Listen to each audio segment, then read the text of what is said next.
22 अक्टूबर 1993 जब भारतीय सफाकों और दरिंदों ने मकबूजा जम्मू और कश्मीर के बीजबेहड़ा इलाके में उस वक्त 51 से जायद मासूम कश्मीरियों का कत्लेआम करके उनका खून बेदर्दी से बहाया, जब वो दरगाह हजरत बल श्रीनगर के फौजी महाआसरे के खिलाफ पुरअमन एहतजाज कर रहे थे।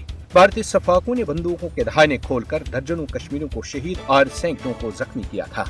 बीजबेहड़ा कत्लेआम मकबूजा जम्मू और कश्मीर में भारतीय फौजों के हाथों किए गए सबसे घिनौने जराइम में से एक है। 31 बरसों का तवील अरसा गुजरने के बावजूद भी शोहदाई बीजबेहड़ा के अहले खाना इंसाफ के मुंतजर हैं। बीजबेहड़ा कत्लेआम की खोरें यादें कश्मीरी अवाम के जहनों में आज भी ताज़ा हैं। कश्मीरी अवाम के कातिलों को अक्सर तरक्कियों और माली मुराद से नवाजा जाता रहा है। मकबूजा जम्मू और कश्मीर की तारीख बीजबेहड़ा जैसे बेशुमार कत्लेआम से भरी पड़ी है। भारतीय फौजों ने मकबूजा जम्मू और कश्मीर में 25 से जायद कत्लेआम के बड़े वाक़ियात अंजाम दिए हैं। कातिल धन धनाते फिर रहे हैं, न उन्हें इंसाफ के कटहरे में खड़ा किया गया और न ही कोई पूछगछ की गई। वर्दी में मलबूस से कातिल आज भी मासूम कश्मीरियों का खून बहाने में मसरूफ़ अमल है, जिसे बादअज़ां भारतीय सलामती के तहफ़्फ़ुज़ के साथ जोड़ा जाता है।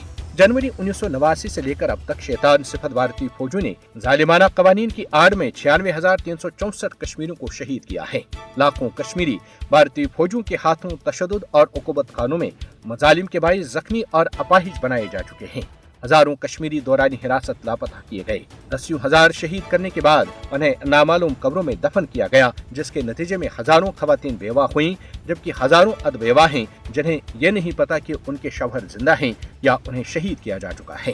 1 लाख से जायद बच्चे भारतीय दहशतगर्दी के नतीजे में यतीमी की जिंदगी गुजारने पर मजबूर हैं। इन यतीम बच्चों की तालीम और तरबियत के लिए कायम किए गए इदारे भी सफाक भारतीय हुक्मरानों को एक आंख नहीं बहाई और उन्हें भी बंद किया गया है। फस्ताई मोदी हुकूमत का मकसद मकबूजा जम्मू और कश्मीर की मुस्लिम अक्सरियती आबादी को अक़लियत में तब्दील करने के लिए बीजबेहड़ा जैसा कत्लेआम करना है। भारत वहशाना और बेईमाना कत्लेआम के जरिए कश्मीरी अवाम में खौफ हिरास फैलाना चाहता है, ताकि उन्हें लाखों कुर्बानियों से मुतज़य्यन तहरीक आज़ादी कश्मीर से दस्तबरदार कराया जाए। इन हालात में आलमी बरादरी पर लाजिम है कि वो मकबूजा जम्मू और कश्मीर में भारतीय फौजों के हाथों होने वाले कत्लेआम की तहकीकात के लिए फौरी कार्रवाई करे, ताकि इंसानियत के मुजरिमों और कातिलों को इंसाफ के कटहरे में खड़ा करके इंसाफ के तकाजे पूरे किए जा सके।